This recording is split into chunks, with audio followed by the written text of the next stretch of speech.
Kemudian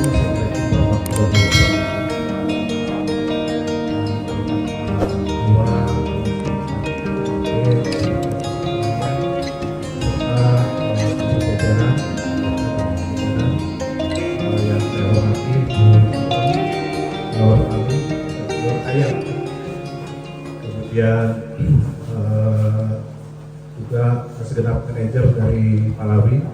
Kemudian saya pada hari ini didampingi Pak Wakil Artis 1. Ini putra daerah juga Tasik di sini. Kemudian dengan Pak KSS Hukum, dan juga rekan-rekan semua yang hadir pada kesempatan hari ini. Pertama-tama marilah kita panjatkan puji dan syukur kehadirat Ilahi Robbi atas berkat dan rahmatnya. Alhamdulillah di cuaca yang dingin ini kesempatan pertama saya mungkin bersilaturahmi dengan segenap jajaran Komisi 4 DPRD Kabupaten Tasikmalaya. Kemudian salawat serta salam semoga selalu tercurah kepada junjungan Nabi besar Muhammad SAW, kepada keluarganya, sahabat dan kita semua selaku umat. Ada peribahasa, kalau tak kenal maka tak sayang, Pak. Dalam pertemuan pertama ini mungkin saya memperkenalkan diri, Bapak. Saya administrator KPH Tasikmalaya. Nama saya Dadan Ginanjar.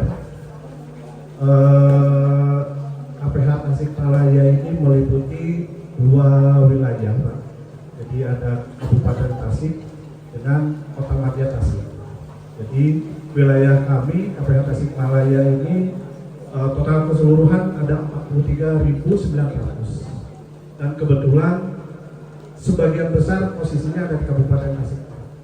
Jadi yang di Kota Tasikmalaya itu kami ada sekitar 300 hektar, hanya 300, yaitu di Uruk. Ya, jadi sekitar 300 hektar itu ada di Uruk. Sisanya 43.600 itu di wilayah Kabupaten Tasikmalaya yang tersebar mulai dari Cineam ke ininya ke Kadipaten, Pak, Ciawi, kemudian ujungnya Cipatuja sampai Cikalong, 43.600. Kemudian terkait wisata, Pak, jadi ada pemisahan kelola wisata di kami di Perhutani, di mana ketika sudah core-nya bisnis itu ada beberapa lokasi yang memang dikelola oleh Palawi. Jadi bukan hanya di Tasik, ini yang tadi disampaikan oleh BUCM. Nah, sedangkan khusus untuk lokasi-lokasi wisata yang sifatnya masih berkembang dan juga kami lebih menitik beratkan kepada sosial, Pak. Jadi tidak pure bisnis. Jadi di KPH Tasikmalaya ini yang wisata yang sedang berjalan ini ada 6 lokasi, Pak. Ada 6 lokasi. Yang pertama paling besar saat ini adalah di Arga Hot Spring, Pak. Jadi kelola wisata kami semuanya bekerja sama dengan LMDH. Ada LMDH juga yang disupport oleh BUMDes. Kayak Arga ini dikerjasamakan dengan LMDH, disupport oleh BUMDes Surakarta. Kemudian yang kedua lokasi kami ada di Hanoman, Curug Badak, itu ini Hanoman. Itu bekerja sama dengan LMDH dan juga disupport oleh BUMDes Sukasetia. Itu yang ketiga, kami ada kerjasama di Batubrek, Curug Batubrek, itu juga sama dengan LMDH dan desa. Kemudian di sebelah sini ini ada pasir datar, Pak. Nah, itu pasir datar juga kelola Perhutani. Ini dikerjasamakan dengan LMDH dan juga dengan desa, Pak. Jadi kemudian Curug Ciparai di Cudugale dengan Paretas perbatasan, Pak. Itu kemudian yang terakhir di yang di Sukaraja itu, Pak, lupa, Panjang Raya, Bukit Panjang Raya. Jadi beberapa lokasi yang kami ini semuanya bersifatnya sosial. Jadi dalam hal bagi sharingnya pun tingkat pendapatan kita tidak terlalu besar. Jadi di PKS kami itu rata-rata itu hanya dari tiket. Kalau yang kerja sama perhutani itu sekitar 30%. Sisanya itu adalah untuk operasional dengan LMDH. Tapi beberapa lokasi ketika dengan kami ada beberapa pemberdayaan juga, Pak. Jadi kayak warung-warung, mungkin Bapak ada yang pernah ke Arga, itu ada warung-warung, itu dikelolanya oleh BUMDes. Kita tidak melakukan pemungutan apapun, kita hanya dari tiket. Jadi kami kalau dari perhutani yang kerjasama ini lebih mementingkan sosial dibandingkan dengan bisnisnya, Pak.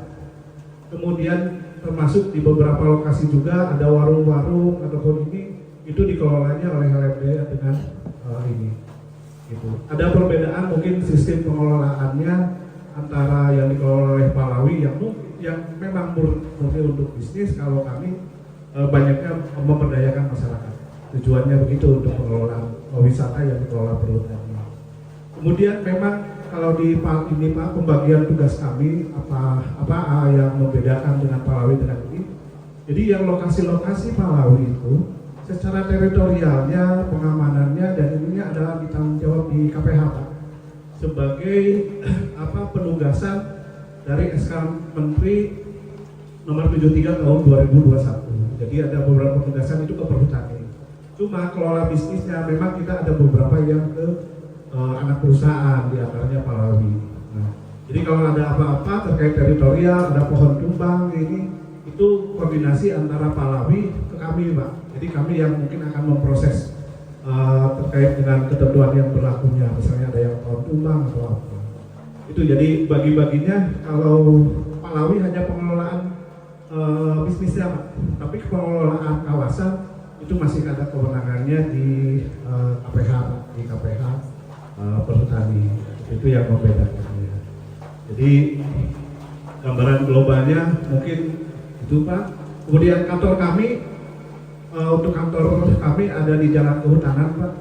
Ini memang agak sembunyi, Pak, di dekat kantor BPJS Kesehatan yang di Pancasila itu, Pak. Tapi masuk lagi jalan kecil gitu, Pak. Jadi memang agak terpencil ya. Ya, Kuentiu. Ini pabrik es ya terkenalnya, pabrik es. Jadi mungkin sewaktu-waktu Bapak berkenan untuk bisa silaturahmi dengan kami yang mudah-mudahan bisa inilah ke depan. Kemudian juga memang ada beberapa juga potensi-potensi wisata, Pak, di kami yang mungkin belum dioptimalkan. Sama misalnya di yang Citiis tapi airnya panas itu, Pak. Ya, itu memang masih belum kita kerjasamakan, tapi di sana ada desa karena memang itu ada perbatasan, Pak. Ada desa dengan perhutani. Nah, yang sumber atasnya itu perhutani. Jadi kami masih melakukan pendekatan, sudah beberapa kali pertemuan ya, Pak Waka, ya mungkin ke depan untuk pengembangannya mudah-mudahan bisa lebih dioptimalkan lagi itu untuk wisatanya. Kemudian mungkin itu gambaran wisata di kami, ya mudah-mudahan alhamdulillah disupport oleh pimpinan dan juga anggota DPRD, kami bisa lebih optimal lagi untuk bisa memberdayakan masyarakat, utamanya untuk peningkatan kesejahteraan dengan mengoptimalkan menggali di masing-masing wilayah. Jadi bukan hanya wisata juga, kami juga ada agro, penanaman di bawah tegakan, kemudian ada juga beberapa lokasi yang sawah yang digarap oleh masyarakat. Jadi itu sebagian besar itu memang manfaatnya oleh masyarakat. Kita kalau yang hanya memungut yang lokasi-lokasi permanen yang ada PKS-nya, itu juga relatif kecil. Kalau nggak besar berapa ya? 12,5 ya? 12,5%. Ya, yang agro itu. Itu yang agro itu di wilayah Karanunggal dengan Cikatomas. Ada lagi potensi kopi, Pak. Cuma kopi ini memang hanya sebagian kecil yang di kawasan yang di wilayah kabupaten ada juga. Kemudian Cigalontang, di Cigalontang juga ada Pak. Cuma yang Cigalontang itu ada beberapa yang sudah mendapat SK IPHPS perhutanan sosial. Mungkin kami sampaikan sekilas Pak. Jadi dari 43.000 ada sekitar 3.000-an lokasi yang sudah mendapat SK perhutanan sosial. Nah, jadi ini sedang berproses Pak. Cuma kemarin memang belum full karena proses tahapannya itu belum sampai selesai Pak. Jadi baru penunjukan SK, kemudian kemudian tapi kita sudah melepaskan gitu Pak. Jadi tidak udah di inilah gitu, kalau yang udah pegang. Cuma aset-aset kita tetap kita pertahankan. Jadi ya mudah-mudahan dengan nanti banyak diberdayakan masyarakat bisa meningkatkan juga IPM Kabupaten Tasikmalaya. Mungkin itu kurang lebihnya saya mohon maaf.